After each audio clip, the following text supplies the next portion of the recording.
고등학교 과학 어떻게 한번 해볼까요? 자, 우리가 지난 시간까지는 그쵸. 해양, 대기, 그리고 그 상호작용과 기후변화까지 알아봤다면 오늘부터는 조금 주제를 바꿔볼까 합니다.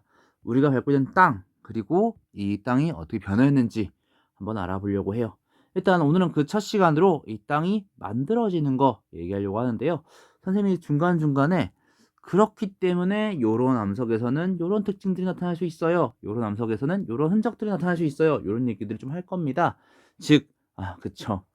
이번 단어는 이 지구의 역사, 이 지구의 역사를 알 수 있는 방법과 그 흔적들에 대해서, 그 역사에 대해서 알아볼 겁니다. 그렇기 때문에 오늘 이제 암석이 만들어지는 거 얘기할 텐데 한번 들어보자고요. 네. 오늘 첫 번째 얘기할 것은 그 땅을 구성하고 있는 암석이 만들어지는 과정입니다. 먼저 암석은 크게 세 가지로 나눠져요. 마그마가 식어서 만들어진 화성암, 퇴적물이 쌓여서 만들어진 퇴적암, 그리고 기존의 암석이 성질이 변한 변성암. 일단 맨 처음에 화성암부터 한번 알아볼게요. 화성암은 마그마가 식어서 만들어진 암석이에요. 마그마, 지구 내부에서 지각하부나 멘틀 물질이 녹아서 생성됩니다. 근데 문제는 지하가 아무리 뜨거워도 그 해당 깊이에서, 그 압력에서 해당한 그 온도는 이 마그마가 만들어질 정도의 온도가 되지 않습니다. 다시 말하자면 멘틀 물질 혹은 지각 물질이 녹을 만큼의 온도가 되지 않아요. 하지만 특정 조건이 걸리면 이제 마그마가 만들어지는데요.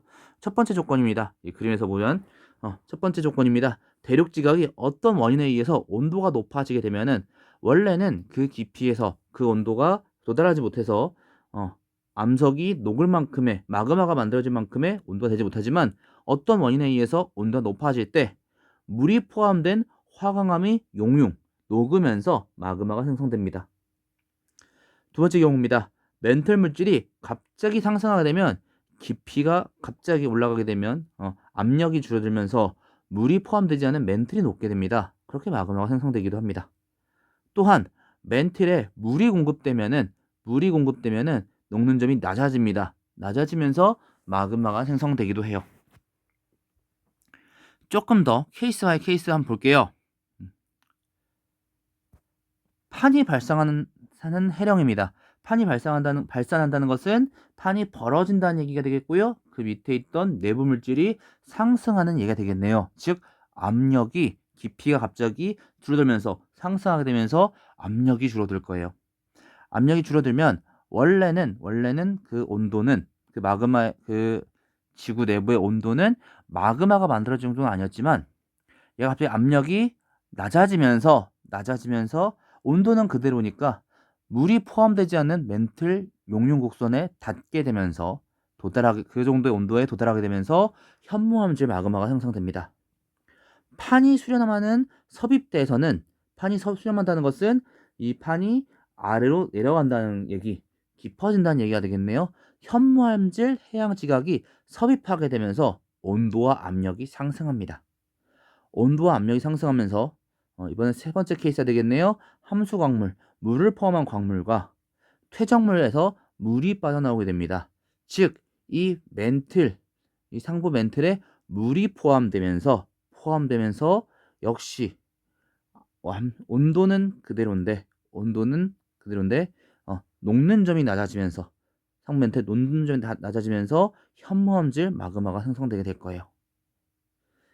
현무암질 마그마가 생성되게 될 거예요. 그리고 이 고온의 현무암질 마그마가 지각 하부를 데핍니다. 갑자기 어떤 원인으로 해서 지각 하부가 온도가 높아지게 되면 지각 하부를 부분적으로 녹여서 유문암질 마그마가 생성되게 될 거예요. 그리고 이 유문암질 마그마와 현무암질 마그마가 섞이게 되면 안산암질 마그마가 만들어지고요. 이 꼭 판의 경계가 아니더라도 열점에서도 마그마가 만들어지는데요. 고온의 멘틀 물질이 상승하게 되면 압력이 감소하면서 갑자기 멘틀 용융곡선에 도달하게 되며 현무암질 마그마가 생성될 거예요. 그래서 맨 처음에 암석을 나눌 수 있는 기준은 이 마그마에 걸려 있습니다.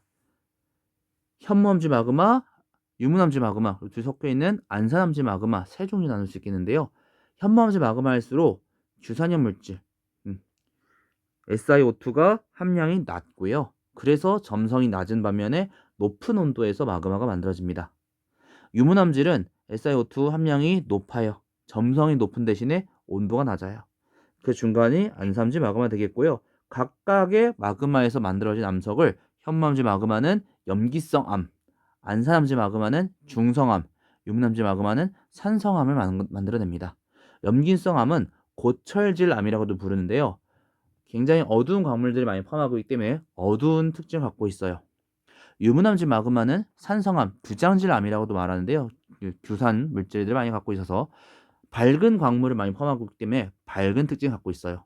안산암질은 계속 말하지만 중간이기 때문에 중성암이라고도 부릅니다. 안산암질 마그마가 만들어내는 암석을 중성암이라고 부릅니다. 하지만 마그마가 그 암석을 만들어낸 암석의 마그마가 어떤 성분이냐도 중요하겠지만 그 마그마가 어디서 식었느냐도 이 암석을 결정하는 데 중요한 요인이 됩니다. 화산암 같은 경우에는 마그마가 지표로 분출하거나 부근에서 빠르게 냉각되면서 굳어진 암석을 얘기합니다. 그러다 보니까 빠르게 식어서 만들어지다 보니까 결정을 만들 수 있는 시간을 벌 수가 없습니다. 그래서 광물 결정의 크기가 작은 세립질 조직을 갖고 있거나 혹은 광물 결정이 아예 형성되지 않은 유리질 조직을 갖고 있어요. 그래서 화산암, 세립질 중에 현무암질 대표적인 암석은 현무암, 그리고 대표적인 중성암은 안산암, 대표적인 산성암은 유문암이 있어요. 이거 반대로 마그마가 지하 깊은 곳에 천천히 냉각돼서 굳어지면 우리가 이걸 심성암이라고 부르는데, 심성암은 천천히 굳어졌기 때문에 결정을 만들 수 있는 시간을 법니다. 그렇기 때문에 광물 결정 크기가 큰 조립질 조직을 갖고 있고요. 심성암, 그러니까 즉 조립질 조직인 심성암 중에 염기성암은 대표적으로 발령암, 중성암은 섬록암, 그리고 산성암은 화강암이 있네요.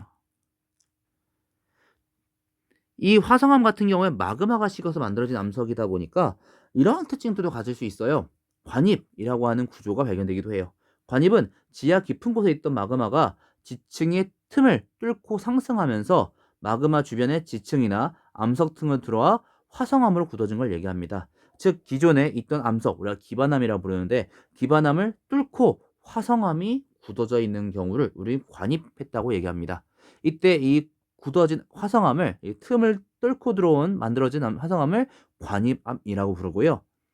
만약에 마그마가 주변 암석이나 지층의 층상 구조와 평행하게 수평하게 관입하면 암상, 마그마가 주변 암석이나 지층의 층상 구조를 가로지거나 수직으로 관입하면 암맥이라고 부르고요. 이 암상과 암맥 주변에는 주변 암석이 열과 열로 인해서 변성되거나, 변성은 다음 시간에 배우겠 텐데 암석의 성질이 변한 걸 얘기합니다. 기반암이 열을 받아서 그 주변 기반암의 성질이 기반암의 조직이 새롭게 만들어지거나 마그마가 급격히 차가워지면서 식은 흔적이 나타나기도 해요.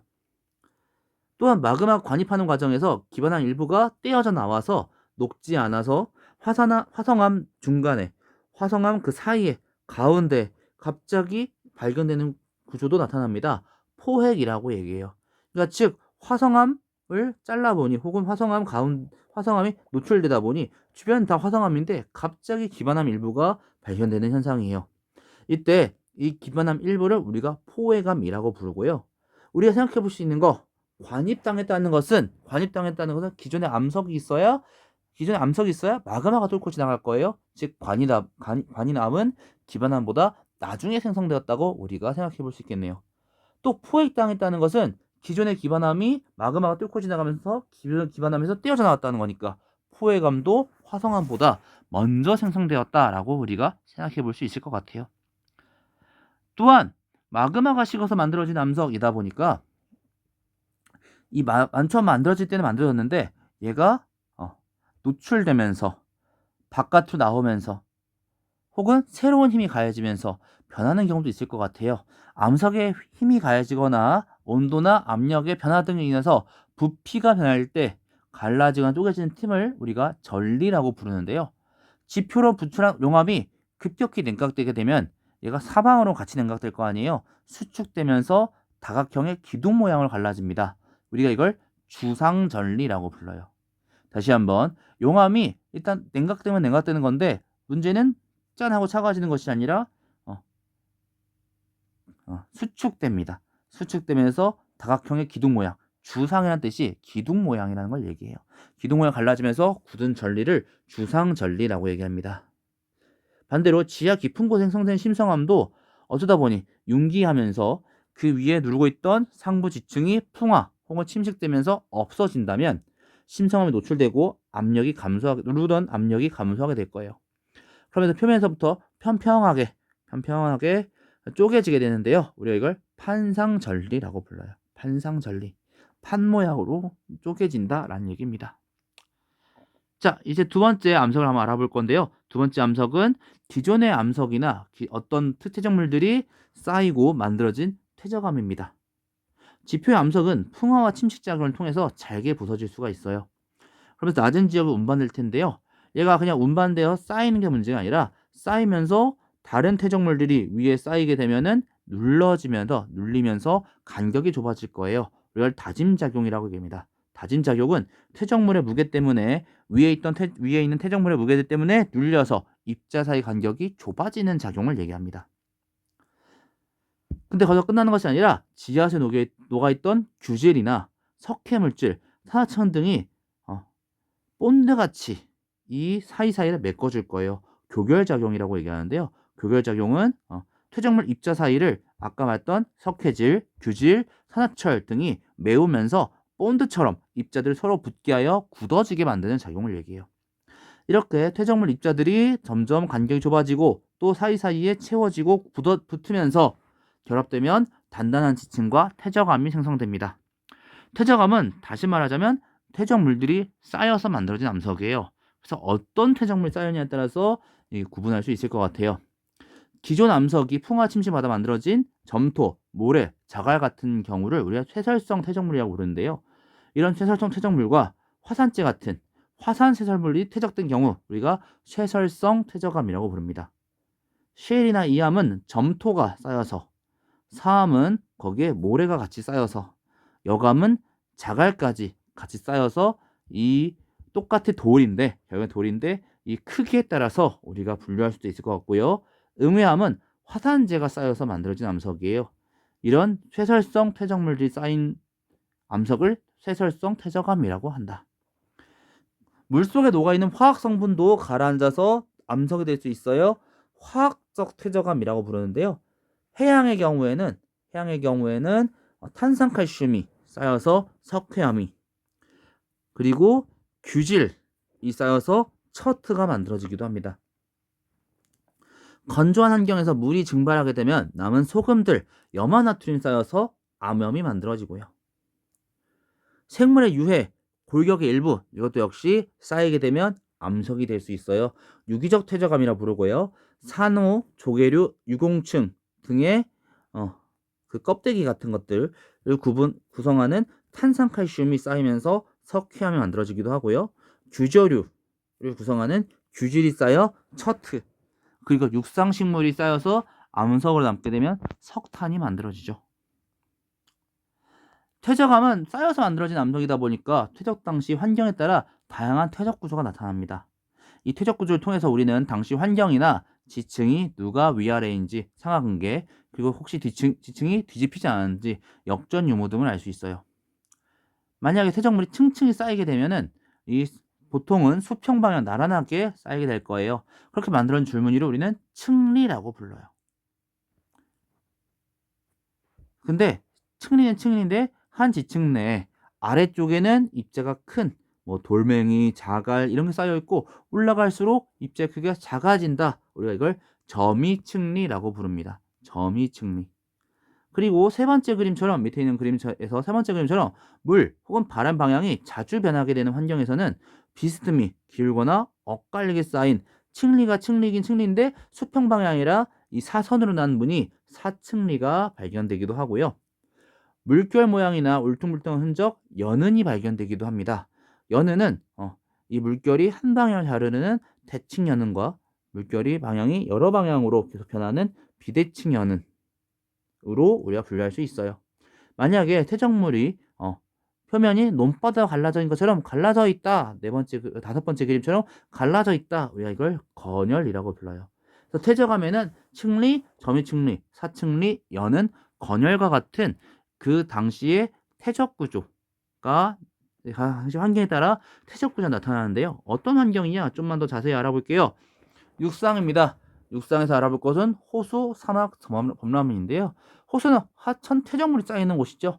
그러다 보니까 쌓이는데 무게 때문에 덩치가 큰 입자들이 아래로 더 내려가 있는 점유층리, 혹은 퇴적물이 하천이 마르면서 쩍쩍 갈라지는 건열, 혹은 하천의 물결 방향에 따라서 흔적이 남는 연은 등이 발견되기도 합니다. 사막에서는 바람에 의해 모래가 운반되면서 이 바람에 의해서 입자들이 대각선 방향으로 쌓이는 사층리가 발견되기도 하고요. 범람원은 호수 발생으로 인해서 하천을 범람하는 곳인데요. 범람하면서 역시 그 범람한 방향으로 사선으로 발견되는 사층리, 혹은 그 물이 마르면서 갈라지는 건열 등이 발견되기도 합니다. 연안, 이 해안가에서는 삼각주에서는 하천과 바다가 만나는 곳이다 보니 그 하천과 바다가 만날 때 하천이 흐르는 방향으로 인해서 사층리가 발견되고요. 해변에서는 모래가 쌓여서 모래사장도 형성되지만 그 얕은 해안에서 해안의 물결 방향에 따라 연흔이 발견되기도 합니다. 이제 해양을 가볼까요? 대륙붕에서는 파도와 조류의 영향으로 퇴적물들이 쌓이면서 층리가 발견되기도 하고요. 그 조류나 파도의 방향대로 연흔이 남기도 합니다. 대륙대에서는 대륙붕과 대륙 사면의 퇴적물이 다시 이 위아래로 이동하고 쌓이면서 무거운 물질은 아래로 가라앉는 그 큰 입자가 큰 물질들은 아래로 가라앉는 점유층리가 발견됩니다. 즉 다시 말하자면 호수에서는 점유층리나 건열, 연흔이 잘 만들어져요 라는 얘기는, 만약에 이 지층에 점유층리, 건열, 연흔이 발견된다면 여긴 옛날에 호수였겠구나 생각해 볼 수 있는 거죠. 연한 환경인데 연흔이 발견됐다? 얕은 해안이었나 보다. 여기 어떤 방향을 바람이 쌓였나 보다. 흘렀나 보다. 물이 흘렀나 보다. 이렇게 우리가 유추해 볼 수 있는 거죠. 오늘 얘기는 여기까지입니다. 오늘 얘기에서처럼 암석을 만들어지는데, 암석이 다시 만들어지는 게 아니에요. 그 당시 환경 혹은 얘가 어떻게 변했는지, 어떤 사건들이 겪었는지, 어떠한 역사가 있었는지를 알아볼 수 있겠네요. 다음 시간에도 암석 얘기입니다. 아까 선생님이 처음에 암석 세 가지가 있다고 얘기했는데, 화성암, 퇴적암 봤고요. 세 번째 암석은 그쵸, 변성암, 성질이 변한 암석. 다음 시간에는 이 변성암에 대해서 얘기하면서 그 암석이 변할 수 있는 조건들 혹은 변형되는 구조들에 대해서 얘기해 볼 거예요. 그리고 혹시 우리 친구들이 느꼈는지 모르겠지만 이 암석이 만들어질 때 이러한 역사들을 겪을 수 있어요 라는 얘기를 선생님이 계속하고 있는데요. 다음 시간에도 마찬가지가 될 겁니다. 그리고 그렇게 만들어진 암석들로 인해서 우리가 다다음 시간에는 지구의 역사에 대해서 한번 얘기해 볼 것 같아요. 그렇게 알게 된 역사에 대해서. 그래서 좀 말하자면 이번 시간 내용이 다음 시간에도 이어질 거고요. 그리고 이번 시간과 다음 시간 내용이 또 다다음 시간에도 이어질 거기 때문에 우리 친구들 잘 정리해 주시고 한번 상상해 보시면서 그냥 단순히 외우기만 하는 것이 아니라, 호수가 있으니까, 바다가 있으니까, 뭐 암석이 마그마가 녹을 때 어떻게 녹으니까 이런 걸 상상해 보면서 공부하시면 충분히 잘 이해하실 수 있을 것 같습니다. 오늘 너무나 고생하셨고요. 우리는 다음 시간에 세 번째 함석 변성함에 대한 얘기를 해봅시다. 네. 오늘 너무나 고생하셨고요. 우린 다음 시간에 뵙겠습니다. 고등학교 과학 다음엔 어디부터 볼까요?